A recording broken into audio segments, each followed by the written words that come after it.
What is up, you guys? It is Case One with Road Rash Off-Road, and we are here doing a pack out for our upcoming overlanding trip. It's a 4-day trip across the state of Georgia called the Georgia Traverse.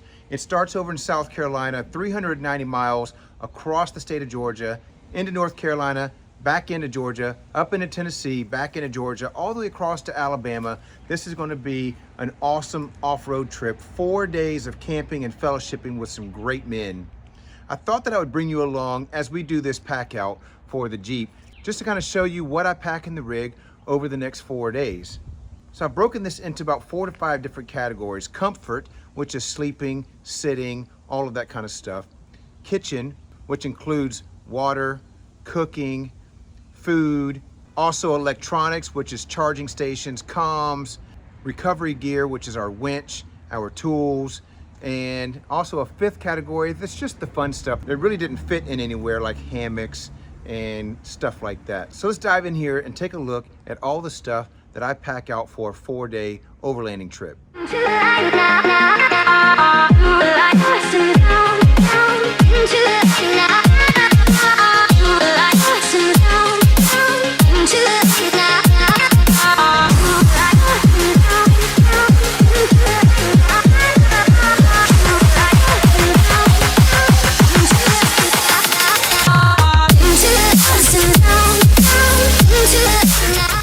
So we're going to start right here. This is my first aid / trauma kit. This has everything in it, from tourniquets to things to treat burns, things to treat bee stings, everything that you need, headache medicine, everything is in this bag. This is something that I suggest that every Jeeper keep in their Jeep at all times. It doesn't matter if you're off-roading, it doesn't matter if you're camping, it doesn't matter if you're just driving around town. If you have a first aid kit or even a trauma bag that you can keep in your Jeep, this is extremely, extremely important. So usually in this box here, I keep all of my kitchen stuff.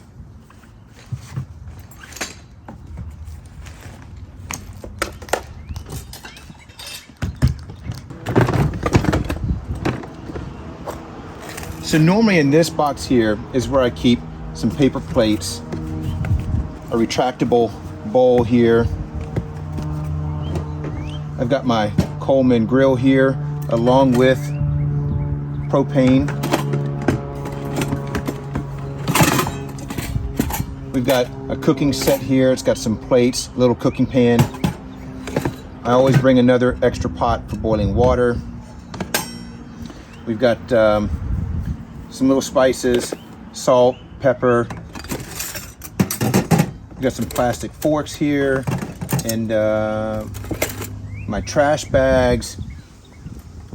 I also keep my toilet paper in here, some lighter fluid, and then also this is where I keep my French press. Now I love my coffee. Dunkin' Donuts makes a really good coffee, but I love making it in my French press. So with regards to water supply, they usually say the rule of thumb is you keep about 2 gallons per person per day in the rig. This here is my 5-gallon jerry can that I have converted into a pressurized water containment system. This gets mounted to the top of the Jeep, so it's got 2 ways of delivering water. I hook this hose up to the nozzle here, so if it's leaning over this way, it could either be gravity fed, or I have actually installed a little air pump nipple here. So when you remove the cap, you can hook up your air compressor here and you can actually pressurize the tank itself. And then now it becomes a full-on shower and or washing dishes, washing hands.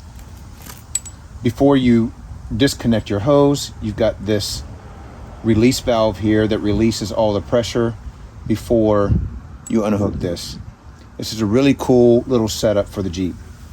Additionally, I usually keep another 2 gallons or 2.5 gallons of water inside the Jeep, just in case you can never have enough water for cooking, for drinking, for showering, for washing dishes, washes hands, all of these things. But this one tends to leak a little bit, so I'm really cautious about where I keep this one inside the Jeep. So in this smaller case here that I've labeled kitchen, I've separated this out from the main kitchen because I usually keep this in my Jeep all the time. This little case holds some other small little necessities, some more toilet paper, paper towels, trash bags, another little fold out plate, a can of off to keep the bugs off of you. And then this is just a little hammock. But I usually keep this in the Jeep separate than my kitchen stuff because this stays in the Jeep pretty much all the time. Now to finish up with my kitchen, I have a separate container that holds all of my dry food items, my breads, my chips, my canned foods and things like that. That sits up here on top of my refrigerator. Now when you're talking about cold foods, when you get into that 3-day, 4-day overlanding trip, that's when you kind of need to graduate away from an actual ice cooler because everything in that cooler will become melted, sloshy, wet after about 2.5 days. So you need to graduate to an actual refrigerator. I've picked up this one, the F40 C4 TMP from Amazon. It is very, very cost effective, very inexpensive, and it is a wonderful refrigerator. Now this refrigerator operates off of your 12 volt in the Jeep, and I have it currently set to 36 degrees right now, and it feels amazing.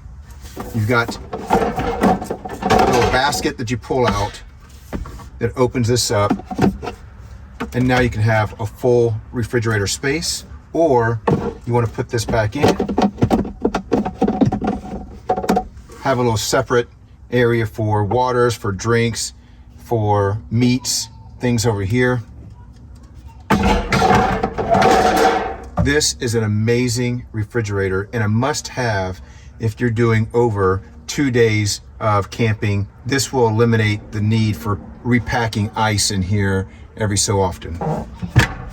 I will do a full review on this F40 C4 TMP refrigerator, and I will post a link in the description of this video. If you're interested in buying this one, I highly, highly recommend it.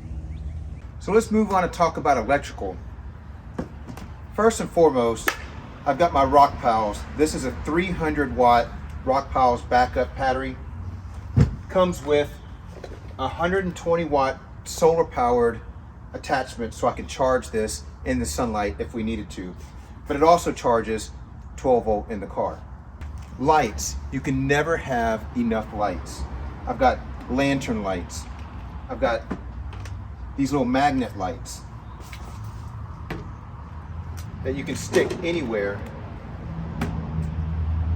throughout camp.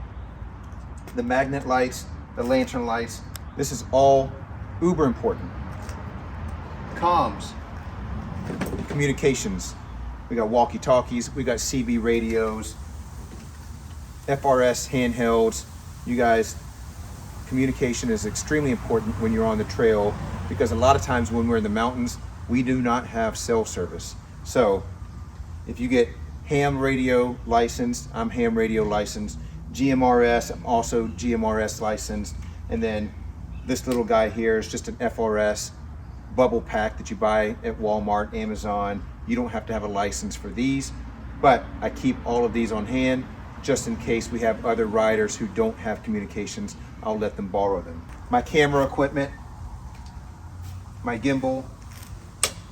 I've got my drone, my DJI drone. We can do some really cool drone shots. Music, you guys, I did a video where I did a camping trip on this particular Bluetooth speaker. This is so cool because, watch this, it's now surround sound. This is such an awesome little Bluetooth speaker. Puts out amazing sound. So if I'm in the Jeep and I'm watching a movie or I'm out by camp, it's surround sound. Finally, I want to show you this little thing that I did here. I actually did a video on this and I'll post it right up there.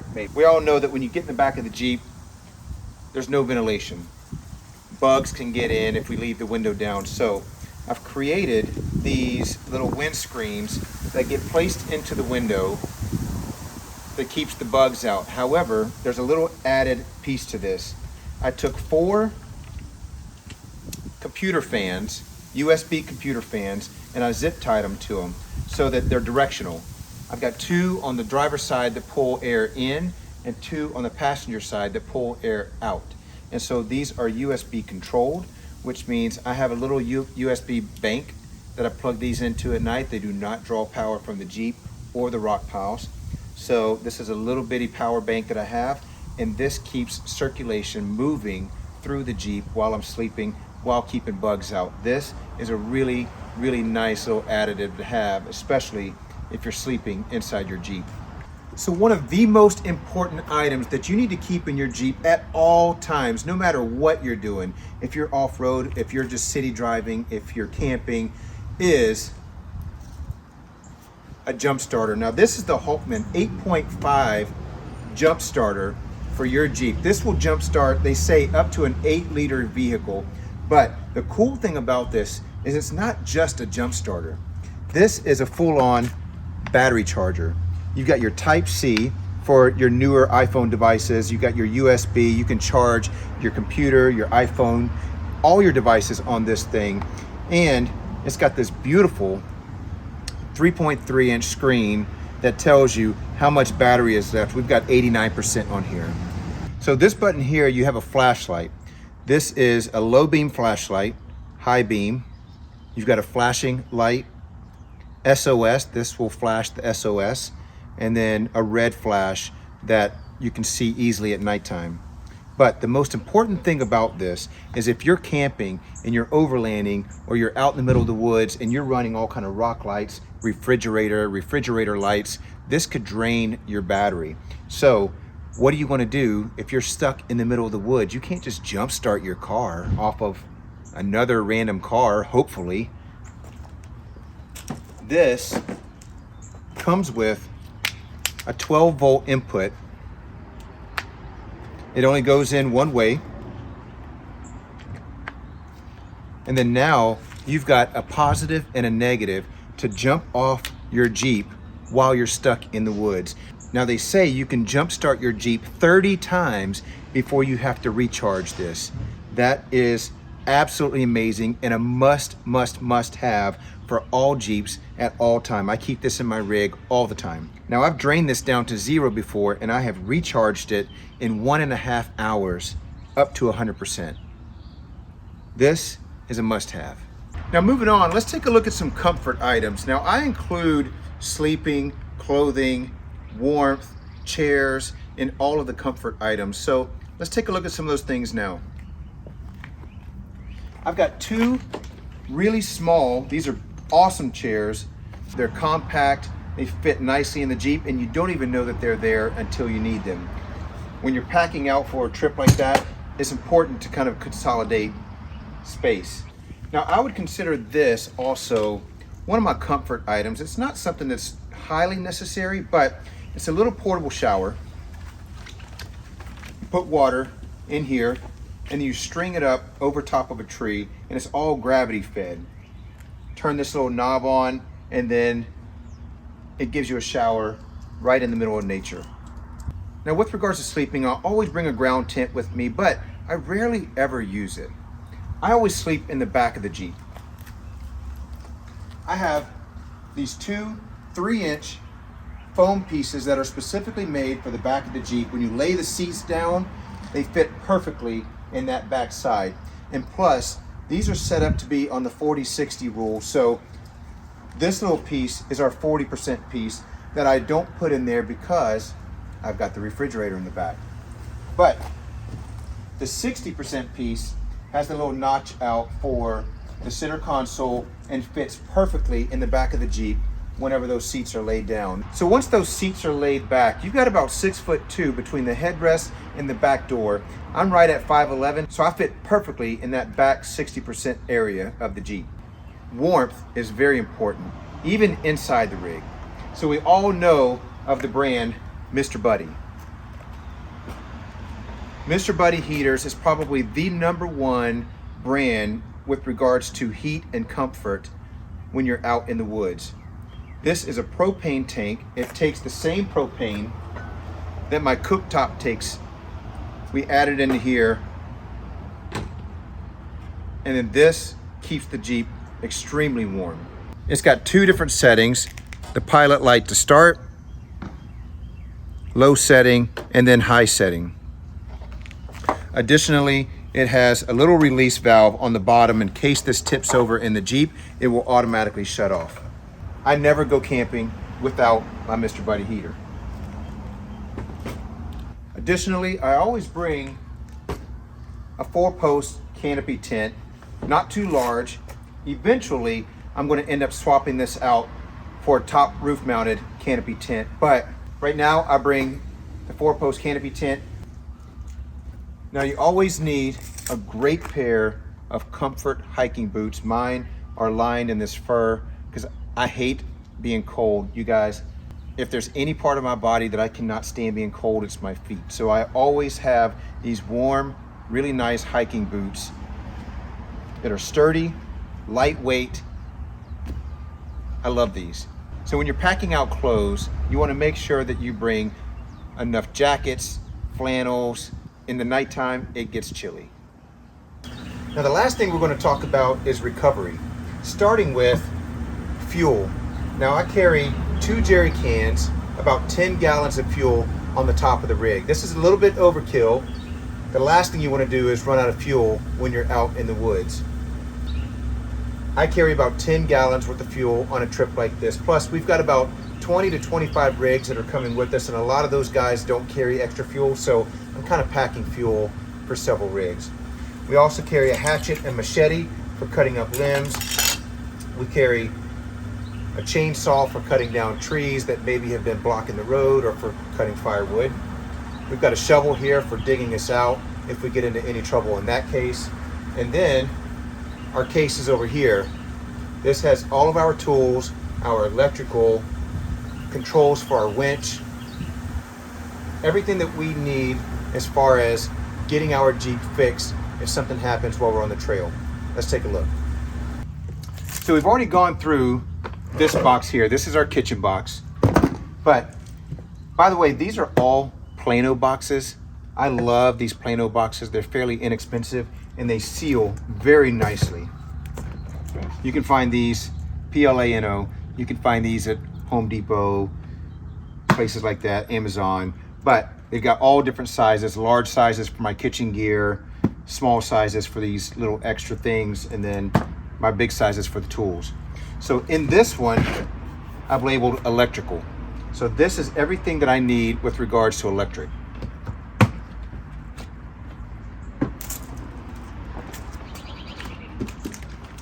I've got things like extra wire, a voltage meter, batteries, gloves. This is some extra connectors.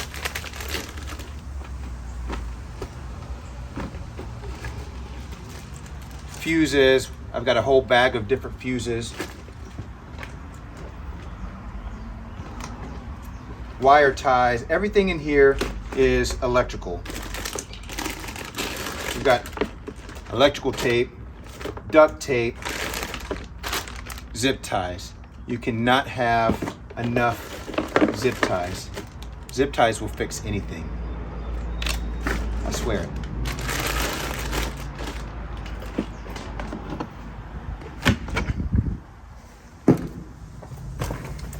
This is our tire kit for airing down. In this box here, we have everything recovery, which is our straps. We can't have enough of these little straps. These little straps.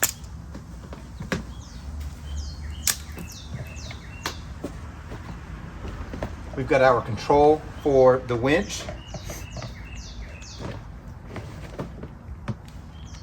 Our winch control. air compressor, small little air compressor for the tires, and my water tank. Another strap. We've got a little funnel we keep in here.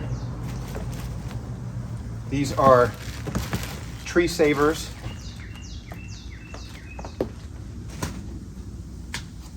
We've got little electric drill here.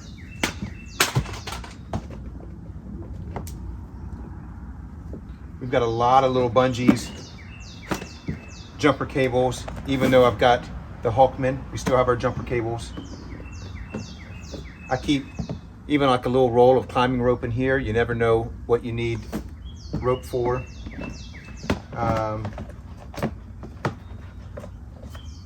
We've got all of these little bungees.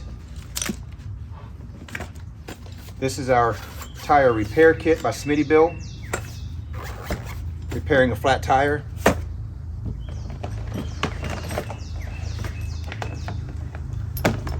I've got some cable here. I usually keep this just to tie up my dog whenever my dog is traveling with me. Tree savers, toe straps,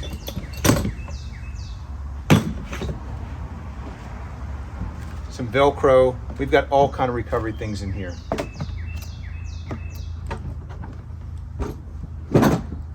And then finally, this box here is all of my tools that we need for the Jeep.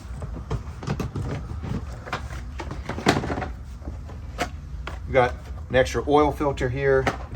I keep some differential oil in case we need that on the trail. I keep just a little thing of regular oil. Got my Torx, some thread lock,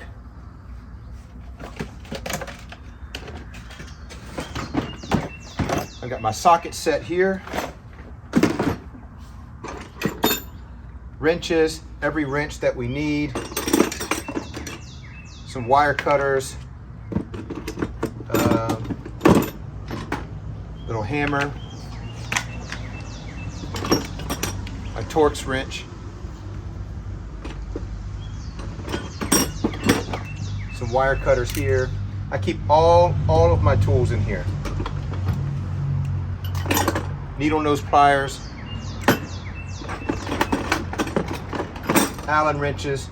So this box here has all of my tools that I'll need to get me back on the road if something were to happen to this Jeep while we're out.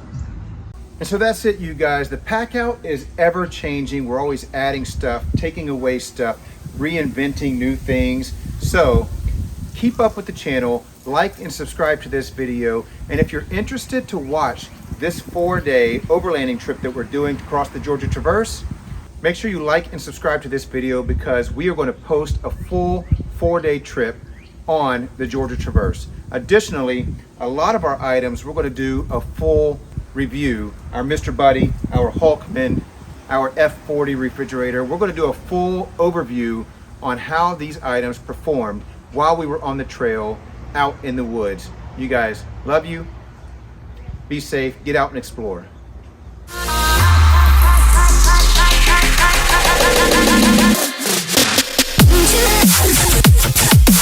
Winch.